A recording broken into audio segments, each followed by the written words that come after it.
gaafa bilisee wajjin karaarra deemnu nambadi anxinnummaa kooti kaaseen si ilaalaa guddaddeedha jaarsi waggaa 70 yeroo sana ta'e arras jechuudha. Anis ilaalaa guddadde.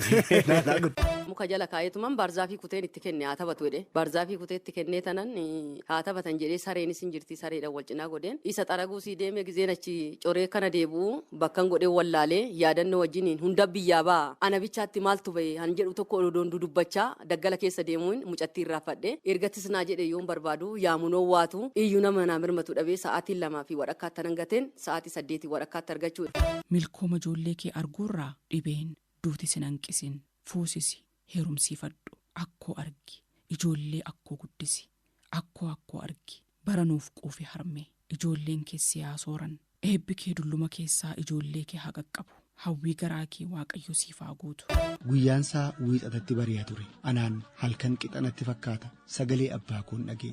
Nama satti hirkatu malee namatti hirkatu dhabuusaa qofummaasaa callisa keessa isaatiin kanumarraan ammoo yeroo hundaa maatiisaaf akka kattaa jabaa ta'ee dhaabbachuusaa namni baay'een dagateera. Mama. Ayo. Harme. Akko. Mama. Harme. Ayo. Deessuu dugda madaa harmee armaannanii. Ayo. Haadha qe'ee guddaa guddisee qananii. Ishee haadha qe'ee koyetti haadha maatii. Mama. Ayo. Yaa Rabbi harmee koo amaanaa koo nyaatin. Heloma. Maali yaa mucaa koo maa sagaleen kee badee. Baay'ee si yaadeera. Fayyaan kee akkam? Ammayyuu nama dhuftaree. Dhaggeeffatamtuu dhageessifattuu arjaa lubbuu kennitu sagantaa raadiyoo haadha maatii. Sanbata duraa yeroo hundumaa waaree booda sa'aatii 10:00 hanga 12:00 Hiyoobii miidiyaa foorooliin qophaa'ee karaa AMN FM 96.3 isin bira gaha. Harka fuudhee akkam jirtu dhaggeeffattoota keenya Hiyoobii miidiyaa for all sagantaa haadha maatii AMN FM 96.3 waliin ta'uudhaan kan isin biraan ga'u beellamannee turre torban tokko dhufnee jirraa baga nagaan nu eeddanii jenna. Eegaa dhaggeeffattoota keenyaan baga nagaan nu eeddan jenna Hiyoobii miidiyaa for all AMN FM 96.3 waliin ta'uun sagantaa haaraa haadha maatii jedhu yeroo jalqabaatiif qabannee dhiyaanneerra amma stuudiyootti argamneerra. Marreegaa sagantaa haadha maatii yeroo jennu yeroo maqaan haadhaa ka'u namni itti waamamne jiru haadha jechuun dhala namaatiif yookiis lubbuu haaraa uumtee addunyaa kun akka jiraatu kan goote keessaa tokko waan ta'eef qophiin keenya immoo qophii haadha maatii jedhama. Bineensallee yoo ta'e iddoo hundumaatti haadhi kan gatii nama baaftuu fi jaallatamtu waan ta'eef qophiin keenya haadha maatii jennee haadhaan as baaneerra. Egaa gareen Hiyoobii miidiyaa for all haadha maatii taanetu ta'a nuti nama 3 taanee dhufnee jirru ta'uu beeksifne gaariidha mitiire. Eegaa of beeksisuutu dursa. Wal beeksifnu. Shaannool yaaree hangafarraa jalqabna. Akkasii. Wanti kun umuriidhaan moo turtii mana miidiyaa keessa hojjetaniin ta'a yoo umuriidhaan jalqabne. Dhiis lamaan isaatiin yoo ta'e iyyuu sun dursa. Iccitii baasuu ta'a waan ta'eef ani umurii koo daawwattu dhaggeeffattoota kootti himuuf. Bilisee Irranaa Ga'isaa jedhamti. Egaa karaa televezyiiniiti kanaan dura kan isaan si beekanii. Amma immoo haadha maatiitiin dhuftee jirtaa baay'ee si dinqisiifadha jechuun barbaada. Egaa isa qofa otoo hin taane Bilisee Irranaa gaafa jedhamu yoom akka jalqabte yoo dubbadhe umurii ishee dubbachuu umurii ishee irra jalaa tilmaamaa isiniin jedhu maaliif isheen akka qofa akka keemiti yoo xiqqaate ijoollee magaalaati jenna waan ta'eef. Rakkinaan qabu. Kanaaf bara 1995 yeroo televezyiiniin Itoophiyaa ETV qophii dhangaa irratti oduu dubbisuudhaan beekamti. Shan fagoodhaayi. Isa taansee maaltu jira namni bara sanaa bara 1995 jaarsi waggaa 60 70 yookiis 50 40 yeroo sana namni televezyiinii ilaalaa ture. Gaafa bilisee wajjin karaarra deemnu nambadi anxinnummaa kooti kaaseen si ilaalaa guddaddeedha jaarsi waggaa 70 yeroo sana ta'e arras jechuudha. Anis ilaalaa guddadde.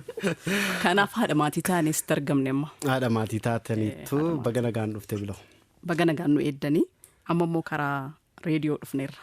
Baay'ee namatti tola. Waggoota dheeraadhaaf gara waggaa 22 akkas televezyiinii irratti dabarseera. Ammas jira televezyiinii hin dhiisne garuu dabalataan wanta keessa keenya jiru muuxannoo horannee xiqqoosa taatu dhaggeeffattootaafis qoodaa waan keessa keenya jiru dudubbachaa karaa reediyoos immoo haqa qabnu hawaasa kanaa jennee asiin dhufnee ragaa karaa AMN FM 96.3.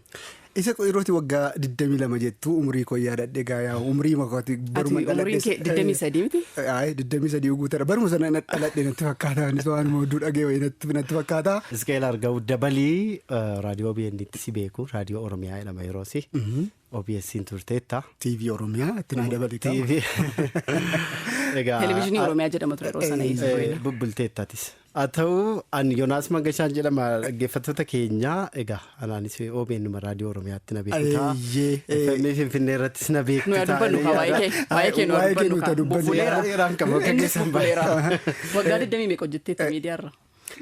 Anseenaa qeerroodhuma itti agaa. Isa qofa Yoonaas OBN waggoota 12 yookaan ta'u hojjeteera miidiyaalee garaagaraa keessas akkuma kana sooshaal miidiyaa garaagaraas hojjechuudhaan keessumaa FM Finfinnee OBN irratti hojjechuudhaan beekama warra hundeessanii hojjetan keessaa tokkodha. Keessumaa gama reediyoo irratti baay'ee muuxannoo nu caalaa qaba. Kana jechuunis umuriis nu caala jennee tilmaamu. Amma na bira dhuftanii akka keessattuu televezyiiniitu ta'e kaameraa irratti na rakkisata. Istiidiyoo gaafa dhufnee gaamee wala ilaallu amma ka'u. Waama qabnu jenna kaanus. Baay'ee namatti tola. Egaa gareen haadha maatii kana fakkaana daawwattoonni dhaggeeffattoonni keenya nu hubatan jenne yaadna daawwattoota hin jedhe kun keessan nama televezyiinii. TV'tti dhufte moorra. Gareen haadha maatii sagantaa haadha maatii egaa yeroo bocnu sagantaan haadha maatii kun. Akka dhaggeeffatamutti sa'aatii tokko falakkaa turra. AMN FM 96.3 sanbata dura sa'aatii kanaa jalqabee sa'aatii 10 falakkaa hanga 12tti dhaggeeffattoota keenya wajjin turra. Qabiyyee babbareedaa qabna. Waa'ee haadhaa irratti waan baay'ee dudubbannaa. Seenaan jiraatamee jira. Xalayaan jira. Waa hedduutu jira. Dhaggeeffattoota keenya biraa yaada nu qaqqabanis akkasuma deebisnee yeroo itti isaan bira geenyu hin jiraata. Sagantaa haadha maatii gaa akkas jennee amma tokko jennee. Haadha gaafa jennu waan baay'ee kaasuu dandeenya waan haadha jechoota ittiin ibsinu hin qabnu waan ta'eef ankoo akka fakkeenyaatti kaasuuf yuunivarsiitiidhaa gaafanii kutaa 12 fixee gara yuunivarsiitii deemee akka carraa ta'e naannoo Amaaraattan baradhe Baahirdaar yuunivarsiitii gaafan baradhu sana sirba Abbita'uu Kabbadee fageenyaan na dhowwe malee. Maanni situ gargaaraa ture kan jedhamu. Gaafa torbaniitii kana taata kee addee boo'ee qabde. Gaafan karaarra deemu fageenya na dhowwe malee kan jedhu sana yeroo sana hin jaallatama ture warras hin jibbamachuu kootu hin taane. Sirbi nan bo'a jechuudha. Nan bo'a jechuun nan bo'a yeroo jedhu yaadannoo qaba sirbi sun waa'ee haadhaa gaafa kaastu iddootti lapheen keessa hin raafamne jiru maaliif haadha duukaa wanta baay'eetu walitti hidhata waan ta'eef kanaaf haadholii keenyaaf hin dubbatamne waan ta'eef.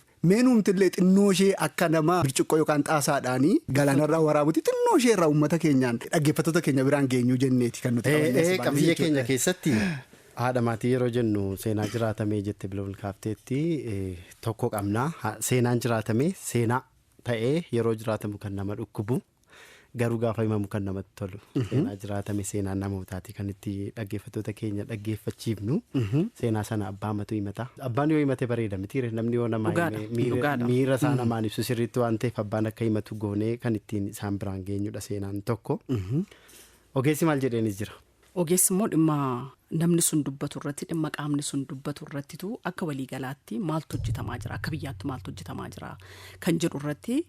Walitti qabee yaada xumuraa nuu kennaa jechuudha. Egaa kana qofa osoo hin taane ogeessi maal jedhe jennee yookiis bareechachuu haasaa isaanii qofa dhaga'uun miti kan nuti ogeessi maal jedhe jennee dubbannu dhimma sana irrattis hojjeta waan ta'eef jaroota waan isaan jedhan kana irratti hordofee furmaata wayii kennuu akka qabu iddootti furmaati kennameetti immoo qophii keenyaanis immoo deebinee dhimma akkasii dhiyeessinee turre furmaanni kennameera jedhamee akkuma kana immoo namoonni seenaa wal fakkaataa qaban illee akkuma kanaan nu quunnamanii yookiis immoo karaa nu argachuu danda'an nu argatan dhimma isaanii akka nutti himanii seenaan isaan jiraatan sun rakkoon kana fakkaatu akka isaan hin quunnamnee fi irraa eeguuf irraa bilisa baasuu fi gargaaruu irratti kan xiyyeeffatu taa'ee yaada. Sagalee ta'aaf jechuudha dhumarratti xalayaa biyya koof kan jedhu jabaa dhaggeeffattoonni keenya ittiin dubbachuuf caalaatti carraa akka argatan seenaa namoota dubbachuurraa xalayaa biyya isaaniitiif akka isaan barreessaniif kan nuti carraa laannee fi har'aa fi xalayaa kana ofuma keenya ofii keenya barreessinee jirraa dhumarratti waan gaggaarii qabannee jirra haadha maatiitti. Darbuu keenyaan seenaa jiraatamee qabnaarra seenaa bareedaadha. Sana dura garuu yeroo hundumaa kan nuti jennu sagantaa keenya irratti waa'ee haadhaa kaasna waa'ee maatii kaasna yeroo waa'ee haadhaa kaasnu waa'ee ijoolleetu keessa jira, waa'ee abbaa manaatu keessa jira, waa'ee jiruuf jireenya hawaasaatu keessa jira, darbee naannootu jira, biyya taati, haati maatii biyya taati. Kana keessatti yeroo hundumaa yaadannoo haadhaaf akka nuuf ta'utti kan nuyi sagantaa kana hojjennu. Sagantaan haadha maatii haadha ishee ciniinsuudhaan deessee guddisuudhaaf ammoo qoonqoo kootuun jedhin sabbata garaa isheetii gudunfattee ijoollee ishee guddifattuuf beeloftee bifa ijoollummaa isheetii dhabdee boquu buuftee burjaajuuftee borii ijoollee isheetiif galaa keessuuf ishee darbite ittiin yaadannaa, ishee jirtu immoo ittiin leellifanna. Kana sagantaan haadha maatii. Maayidhuu daadhii dhugedhu baay'ee haalatti ibsite baay'ee natti toleera. Seenaa nuuf haa ta'u isheen seenaa sana jiraattee darbite seenaan see haa dubbatamu haa yaadatamu kan jiraataa jirtu immoo haa leellifamtu. Ittiin leellifanna sagantaa ittiin leellifannuudha. Seenaa jiraatameetti darbuudhaaf jennaa seenaa jiraatame kana haadha tokko kan magaalaa Finfinnee keessa jiraattu gatii guddaa baaftee ijoollee ishee guddisaa jirtu dubbifneetu kan nuti jirru. Harmeen kun mudannoo gurguddaa 3-4 qabdi. Mudannoo gurguddaa qabdi. Egaa seenaan ishee guddaadha. Harmeen kun jireenya addunyaa kanaa mo'achuu jecha mukaa jirmatti bu'aa iddoo haala mijataa hin taane keessatti kan isheen jiraataa jirtu har'allee jechuudha. Fakkeenyaaf mucaa qabdi. Mucaa waggaa 8 jiruuf jireenya ishee geggeeffachuudhaaf jecha gaara Hinxooxxoo keessatti iddoo tokko keessee silaa ijoolleen siree irratti iyyuu in eegamti, siree irratti iyyuu lafa buutii waatutti bu'aa hin kufti jedhamee. Mucaan baatii 8 eegumsa akkamii akka goonuuf yookiis godhuuf namni beeka waan ta'eef sanarra isheen garuu caakkaa keessee lafa mucaa isheetiif wallaaltee qoraan coruudhattee sa'aatii 2 sagattee aga sa'aatii 8tti barbaaddee argatteetti. Seenaan ishee baay'ee nama an keessi koo baay'ee na tuqame yeroon seenaa ishee dhaggeeffadhu akka nama dhuunfaa tokkotti. Haati kun awwaan hin dhaga'ee hin beekne seenaa jireenya kootii keessatti qeerransaa wajjin bulteetti.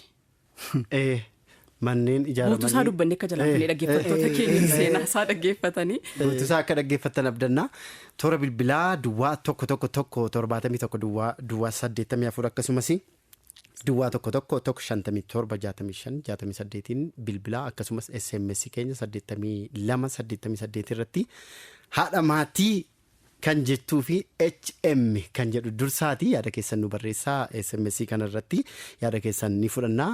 Gara seenaa jiraatameetti dabarru haadha maatii nu faana tura.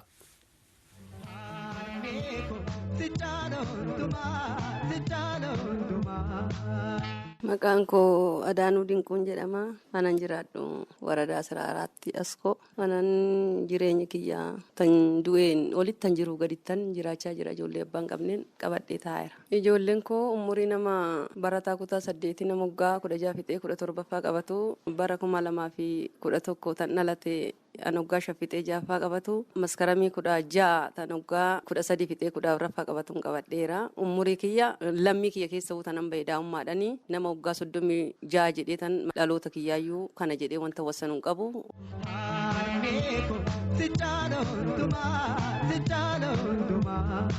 Abbaan ijoollee koo akkasuma araasii waggaa tokko ture. Mucaan koo 2011 tan dhalate 2012 reeffaa Haacaaluu Hundeessaa gaggeessuu uffata gaddaa uffatee lammiin Oromoo akkuma dhiigni hiddii wal qabattee laga ceetu sammi dhiigni wal qabattee laga ceetiidhaan hidda rifaatutiin uffata gaddaa uffatee bahee meedarratti hafetti hunduu akka beeku ollaa kootii gaddee karaarraa kaafadhee awwaale malee kana sanii hiyyeessa isaa guddifna hiyyeessa isaa barsiifna odoon jenneen 2012 awwaaleera. Duuti isaa Haacaaluun du'ee gaafa Haacaaluu gaggeessuu dhaqee harrukutame ji'a Haacaaluutitti Haacaaluun sanee baddalamee inni immoo naasee bultii 20 biyyoo qammasuudhaan hunduu yaadannoo qaba. Saartifikeetti isaa fudhadheen dirijiitti namaatirra zooreen hundaa qabiyyee kana san hin jennee caarran koo akka ganama gubattetti haati ba'aan dadhabduu dhafan dacheen irra deeminaan jettu wannumtuun diimaa gurraachatti irra dhaabbata bona dhoqqeedha ganna akkasumatti akkuma qilleessi waa hunda raasuttan raafamee jira malee saartifikeetti isaa tan jira malee waa tokko wantan arge tokko hin qabu.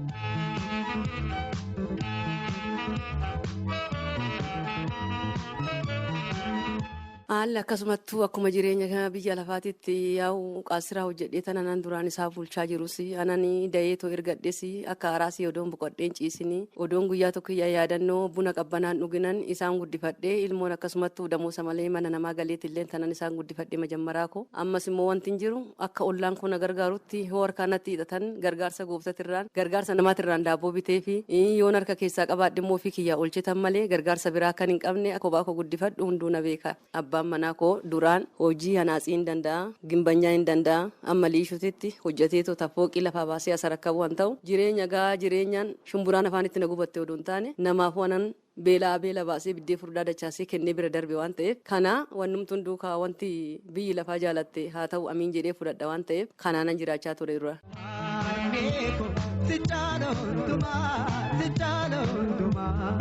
Amma waggaa ja'an kana jaarikaa baadhee oduman hordoffii keessa galuu bakkee qaasiraatittis rukuttaa harma kootiitiin nan qaba dubartiidha jettee yaamamtii dhiirra akkuma dhiira jedhee yaamamu nama wallollee harmaa taa'u keessa irratti harmi koo na rukutame harma tokko nan guddise inni immoo dhiibbaan irraan ga'ee harma koo keessan baalaan jaarikaa baadhutti dhiiga na yaasuu isaatiif ollaa kiyyatu immoo saantibii shiilingiidha sumuuniidha walitti darbee akkuma na gargaarutti du'aan gargaaran jedhanii mana yaalaa nageessanii amma kana manatti ol deebi'ee jira ishuma majammaraa kiyyaatitu bishaan jaarikaadha fuudhee ijoolletti xinnittiidhaaf daabboo bitaa jira malee wanti amma raacii qabu tokko hin jiru.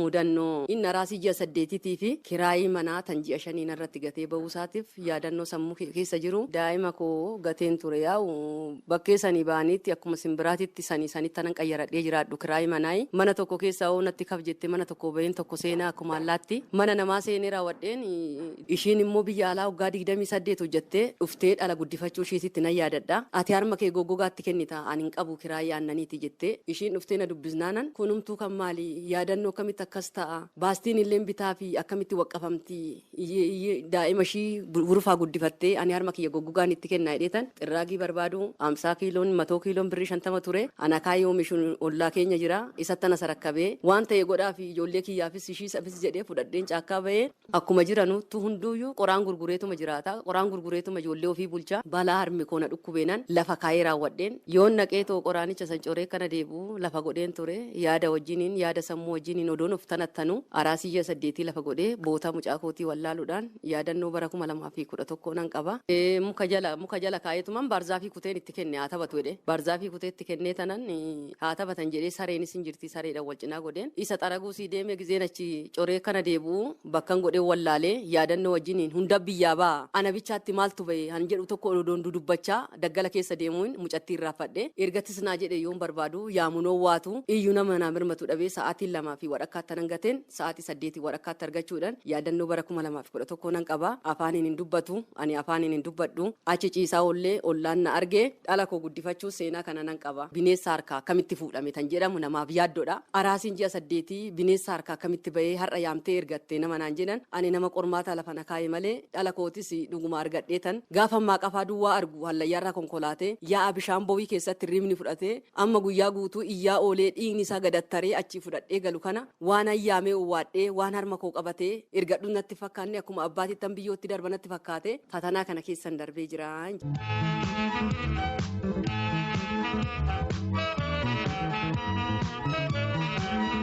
Mudannoon lammaffaa na mudatee wanta sammuu kiyya keessa qarrafameetoo hafu yaadannoo seenaa ijoollee kiyyaafillee haati keenya kana dabarsitee guddifte akka jedhanitti ijoollee kiyya irratti illee tanan dubbadhu bakka abbaa manaa biran jiraanne qeerrasaan taphattaa namni naan jedhellee hin jira. Majammaraa koo araasii ji'a 6tiin an qeerrasi natti seen sababni qeerrasi natti seeneen kiraayii manaa kaffalachuu hin dandeenye waan ta'eef eegumsa mana namaatiinis nan gala xabbaqa amma abbaan manaa galutti sababa sanii nan kophaa koo fudhadhee galeen birata keessanii kallalaa humaayyuun qabu mastaawutiin hin galle hoo mastaawutiin galee abbaa qabeenyatti gala waan ta'eef bolokeettii qadaadaa qabu keessatti galeen zaw jedhee waggaa inni seenu bakka bultii dhabdeetti sii miti maali qormaata maaliiti kun eessa dhaqxa garam dhaqxa anan bubeeffadhu kurraasidha hambooliin hin babal'anne baranne kanatti hoggaa inni dhufuun akka qeerrasa ta'e biyyatti sargeen beeka gizeen biyya jiru waan ta'eef si maal gochaa dhufte bakka bultii dhabde akka anaa bakka bultii dhabde buudi jedheetuman oduman itti gumgumu halkan lama akka ani feerroo bakkee qaasiraa hojjadhee fudhadhee galee aduurreedha se'ee darbadhetti natti dallalee guyyaa lammaffaa natti deebi'uu isaatiin yaadannoo kana sammuu kiyya keessatti nan qabaa mauna qeerrasa ta'uusaa ollaan kiyyaayyuu ba'irraa maal godhi jettaani isan tuqnee nan tuqnee isa ta'uu beeknan deebi'eetis hin darbanne gaafa kurraasitti dhumtee labooba san arguu dhabu satas jedhanii hundi isaaniitu lama ta'anii hantabachaa bulan mucaa koo biraa ba'an yoo kaatanii bakkee ciisisa kootii ga'anii amma na harkaa fuudhaniin jedha isa bishaan qorraa barsiise wannan itti fuudhuun qabu aannan itti kennuun qabu fan bishaan qorraa barsiise mucaan koon boo'ufan malee akka araasii waan boochu ta'e narratti zallala jedheen karoora baasa malee namni lubbuu qabu namni nafsee qabu kamitti sodaa dhiisa oduma sodaadheen galgala wajjin hin bullee ganama narraa yaa'an.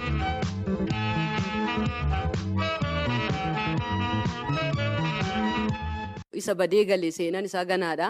Namaaf gaafii haa ta'u akka jedhametti baktaraadha akkanatti naggaadeen horii eegsisaa dhaqiitoo achii daabboo bitatanii halkan ba'anii jedhanii mucaan waggaa 13 halkan mishiitii keessa sa'aatii 6tti deema daa'imti irriiba kaatu dunququu keessa kaasaniitu daa'imti irriibaa kaatee binaan namarraa fudhattuun jirtu haala jiruu kiyyaatiin immoo mucaan waggaa 13 halkan ka'ee baktaraa dhaqee gizee dhaabbatee galu oduma dhaabbatu santu naqaxaraa kanan naqaxaraa jedhee odoo dhaabbatu sa'aatiin itti deeme sa'aatiin itti deeme sanitti immoo maal jedheen harka duwwaa gala isa sanii odoo daabboon bitin maal laan jetti haati koo tapha ooltee galtee naan jettii miti tan jedhu guyyaa dirasii birrii 200 hojjetee 200 san taaskii keessatti jalaa fudhannaan karaarra na jala goree na jala badee goddanyaa inni wajjin hin bahe hoon naqee gaafadhu nuyi sa'aatii kana galle inni bakka dhaqeen beeku naan jedhaniin halkan dirasii barbaadaa bulee ollaan kun afaana barbaadaa bulee guyyaa lammaffaa naa galee maali jennee yoo teechifnee gaafannu uleedha noo rukute uleenumaa bu'aan buusu yaadanan ibsa ijoollee koo gara lamaan na xaqqa'u jedhee gaafii hoon gaafadhu ati akkasittuu na eegda ishii xinnittiin daabboo na eegdu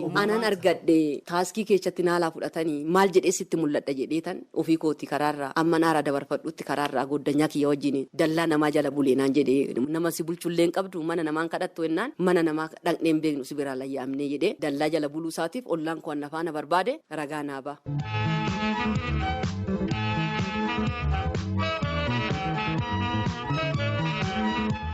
Waggaa ja'aan booddee mana Taaddasaa Birruutti barsiisaa jira ijoollee koo. Sulultaa dhufee Ashaamee Datii dhufee bakka hundaa'uu basmaraa dhufeeti hambaasiin bara 2010 anan achitti galmeeche. Natti ulfaatee tan immoo abbaa isaanii biyyootti darbinaan sanyii isaanii achii baasee olii gadi mana tokko bahee yoo tokko natti ulfaatee tokkotti qayyaraa ture. Amma natti ulfaatee akkuma natti ulfaatetti inni majammaraan kiyyaa barana 11 tureeyyuu haala jiruu kiyyaatiin bariyyumaan baras jirchaa jedhanii waggaa gooddanyaan isaa taratii godhatu galee nafaana cobaa bulee mucaa. Akkasumayyuu tan ishii xinnitti dugdatti baadhee baddee galte jedhu lammii kiyya lammiin beetaa saba wajjin hin dhaladhe namni lammii malee bahu gargaarsa dhabee har'a meedarratti hafe kana odoon ta'in seenan namaa hin haaraa gaafii annatti ta'ee sammuu kiyya keessatti hirriba dhabee bulu mana barumsaatii na jala ari'amuu isaatitti seenaa guddaan qaba. Wanni inni ta'ee ari'ame dhibee yaadannoo hin qabne dhibee namni nama hin gaafanne dhibee fayyitee namaan jedhanii nama hin gaafanne anna qabdee jirtu akka gaggabdoo makiinaan jedhu abiddan jedhu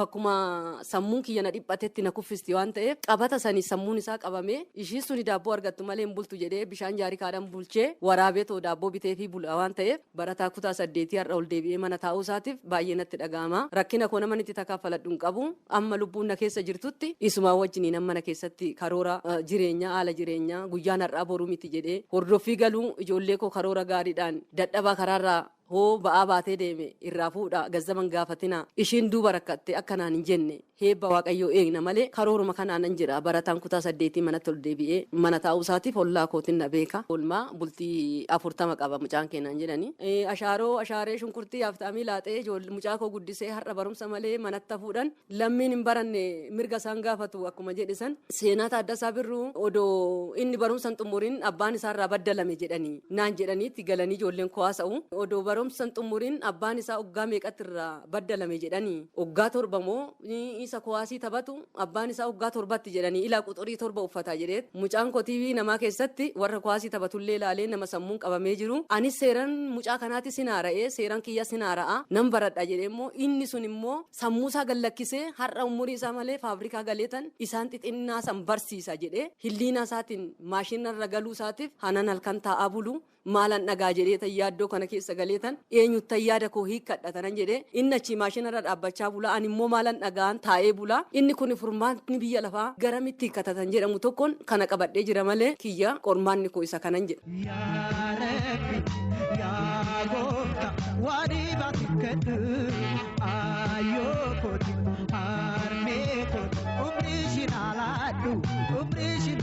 Ani haadha biddeena harkattan guddadhee haadha koon argine ani diimtuu taatee gurraattii taatee hin argine obboleettii haadhaan argine an abbaan argine abbaa koo tokkichan arge waan ta'eef gaddi isaa immoo gaafa natti dhufu mataan na bu'aafatee guddisas kennuu ka'ee tan isaa fudhachuu dhufnaan nama fudhatee dheesse kadhadhee tananii karra beeta kiristaanii fuuldura taa'een guddifadha mucaa koo jedheen nama guddisa kennuu ka'ee deebi'ee gaabbi waan ta'eef har'attan boqodha isumaayyuu isuma amma barumsa keessaa na jalaa deebi'ee jedhu kana seenan itti dabarse yoo ta'u dura nan guddisamaa jettee amma maa gaabbite jedhanii nama uleedhaan illee na ari'anii akkasumattan guddifadhe seenaa haadhaa ka haadha nagarre waan ta'eef dhukkubbii haadhaa silan qabuufan ijoollee tiyya wajjin akkasitti cirrisa malee odoon haadha harkaa guyyaa tokko harkaa beela bahee guyyaa tokko harkaa dhabsuu bahee jiraadhe akkaataatti haati nama boqochiiftu nam beekaa ture ofii kiyyaaf hin boqonne ijoolleen koo akkas hin ta'ini dachee maal jedhanii timanii irran deemamu hin jedhamu kaffaltiin haadhaa immoo amma eenyumattuu madaalamu maal jedhee akkan ibsu hin beeku malee ijoollee kiyyaaf seenaa guddaan qaban sagaleenuu jiraachuun nas hin gargaariin sagaleenuu naa jiraachuuf qoricha odoon jedhu ani haadha koon argine waan ta'eef ijoollee koo baay'een akka hindaaqqoo sanitti amma qabeenyaa fi itti uwwisti gaattuu uwwisti boota hanqataa jetti laboophaa ishiitiin sassaabdee akka caacuutii sanitti akka guddifattuttan tokkoffaa akka jaalala harree tan jedhamu jaalalli kuni harreen hoggaa ergisee ba'aarraa buusan kara ilmoo shiikkaatti akka jedhamu sanan ijoollee tiyya dooma fakkaafadhaan ala guddisa sin kennu mana namaatis galchee toon jiraachisu jedhee wajjin hin nyaadhu nyaadhee wajjin hin mataa buusuu kiyya tamalalaashii mana namaa gizeen hojjedhu yoo isaan biddeen kutanii naa kennan quufeen jedha malee nan nyaadha jedhee garaatti fudhadheen galu yaanni nan ibsu kun ka naa kennaa fudhadhee tan galaa jechuu sodaadheen quufee gizeen jedhu san ijoolleedhaaf sammuu si dhiphate fudhadhuu galinaan jedhan natti fakkaata isaan immoo erga quufte jedhaniituma maaddii na jala deebisu ani nama garaattis nyaatee harkattis nyaate baadheen galle akkasitti seenaa mucaa kootii dabarsee waan ta'eef kana kanan qaba biddeen tokkicha immoo gaafa wilii keessa oolchine tokkicha fudhattee galtanaan jedhan tokkicha san bultii afuran ittiin bulcha isa majammaraa kiyyaa jechaadha zalalaadhanan hiraata isaa misaasaa qursiisaa biddeen takkittiin hixii afur qabatti waan ta'eef nama akkasitti ani shumburaa dubbee cinaadhaa kaawwadhee ishii immoo biddeen takkittii san akkasitti karoora kanaan guddise dhala majammaraa koo jechaadha.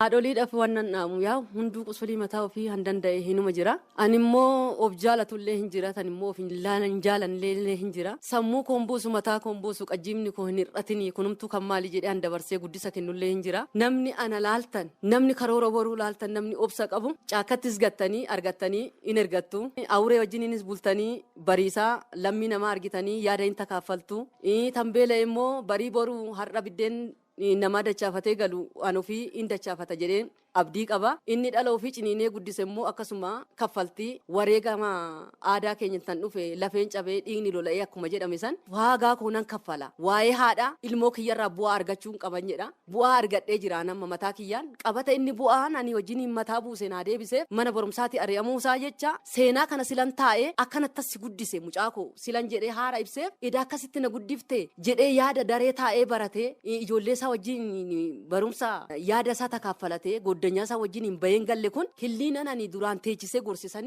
sammuu isaatitti qarrafateef sila ta'eef yaada takaafalattu namni garaa qabdan namni ji'a 9-7 baattan dhala ofiititti hin qoosinaadha haala abdiin kutinaa haadholii keenyaaf abbootii keenyaaf lammiin oromoo akkasumaayyuu ciniinnatteet akka adurreetitti guddiftii malee guddisa kennitee tokko dhalchee tokko dhalee namni biraa ergataaf odoon taane aadaa keenyarra jira garaan kutatinaadha akkuma anaatitti seenan koo hin haaraa jedhee akkuma abdii qabu hanundaatu hin haaraa jedheen abdii dabarsaa jira jecha. Yaa goota waadii baatikkatu ayyoo kooti harmee kooti umrii shinaalaadhu umrii shinaalaadhu. Waldaa gaafan dhaqee narraa fuudhi galmeedhaan ijoollee abbaan qabne situ fuudha jedhanii situ galmee korsiisa jedhanii narraa fuudhi galmeessi akkan jedhee harka gooftatiitti kennetti innis abdii qaba guyyaan har'a malee boruu miti hin darba guyyaan kun ifatu fuuldura keenya jira ani koo injiineriidha jedhee tananii yaada kenne daree mana barumsaatitti gaafa jedhu inni xinnichi injiineriidha jettee maa dubbatte ani dooktoriidha jedheen dubbadhee jedhee maaliif dubbatte jennaani haati keenya ganamaa galgala dhukkubsatti yoo naxaa yaallamte jedhee tananii jedhee inni taanee jiru jechaadha. Kana karoora kana baasee maaliif kana dubbatte zaloo kiyya jennaan saniin baastee akka simbiraatitti achi baatee achi seentee nu guddifte waan ta'e diizanuma baasee si ijaaree ati boqochuu qabda ammasitti garuu karoora waaqayyoon eeganaan jedhe waan ta'eef abdiin qaba harkan kaanee kaasa gooftaa waan ta'eef waa'uma karaa maanja fiqaadittillee waa'uma karaa barumsa isaatittillee deebiidhaan hinni abdii qaba isarratti gate waan ta'eef mucaa kootis ta'e anas ta'e nama harka waaqayyoo keessa deebi'ee jiru waan ta'eef kanumarraanan abdii kutadhee jilbiifadhee kophaa koo cobaa jira waan ta'eef abbaatu daabboo fuudhee gala kana sanii abdii hojii gahaan qaba ijoolleen koo rakkattu odoon hin jenne abdii kanaan qaba malee konkumaayyuu wanta nani itti baasee kanaana fooyyessa mucaa koo jedhu tokko hin jiru jechaadha. Yaa Rabbi yaa Gooftaa waadii baatikkadhu ayyoo kooti harmee kooti umrii shinaalaadhu umrii shinaalaadhu. Isinillee bakka jirtanitti bakkuma hundatti akkuma qilleessi nagaa bubbifamee bitaa mirgaan garasiin garanaan rakkataa argamee rakkataan argamee hiyyeettiin akka haadha hiyyeessaa akka haanaatillee bakka biraatitti seenan biraatillee nama biraatiifillee babal'ina ta'ee amma duuba naannee fuuldura naanna'utti seenan nama hundaatu yaa haara'u abdiin qaba galatoomaa na yaadachuu keessanii baay'een lafa waaqaa gaditti lafaa olitti bakkee ijoolleen kiyya jirtu akkamitti jirti jettanii na gaafachuu keessanii baay'ee hunda keessanuu galatooma isiniin jedha oolmaa gaarii isiniif haa ta'u. Yaa Rabbi yaa Gooftaa waadii baatikkadhu ayyoo kooti harmee kooti umrii shinaalaadhu umrii shinaalaadhu.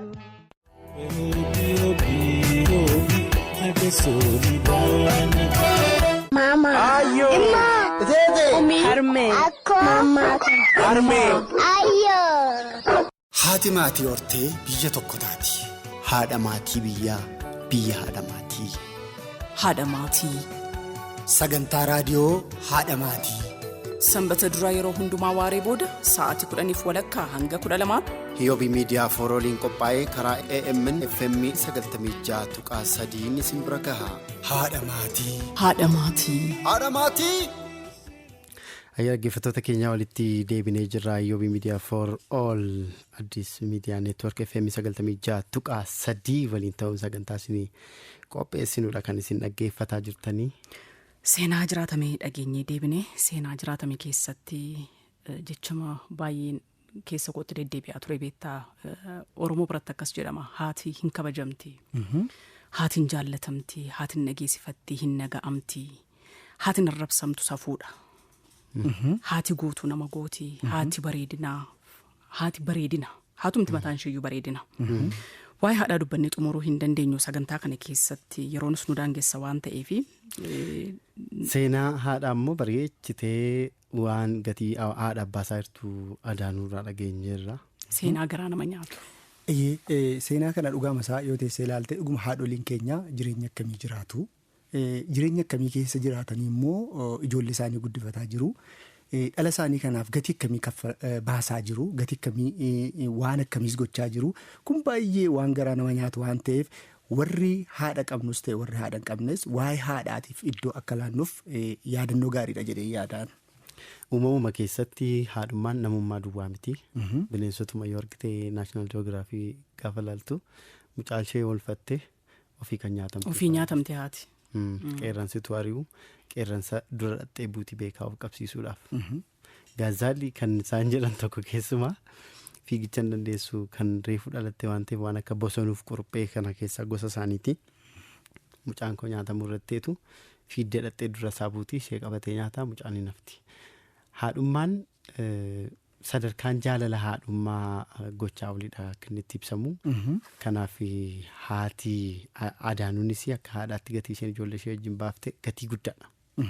Gatii guddaadha. Seenaan akkasii hawaasa keenya keessa persentii guddaadhaan jira.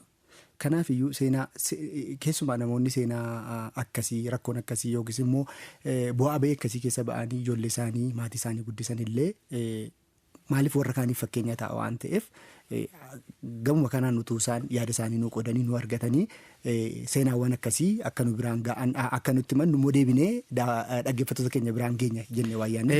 Toora seenaa akkasii kan beekan kan nu bira ga'uu barbaadanii karaa toora teelegiraamii keenya bilbilli keenya duwwaa 9636565 duwwaa 5 irratti nu argachuu danda'u.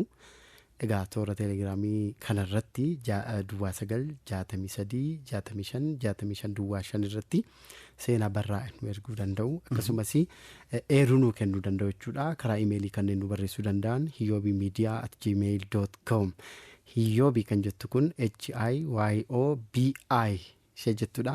hiyyoobimedia@gmail.com dhaan nu argachuu danda'u. Qubbee xixiqqaadhaan. Yuutuubiin keenya illee hiyyoobii miidiyaa jedha.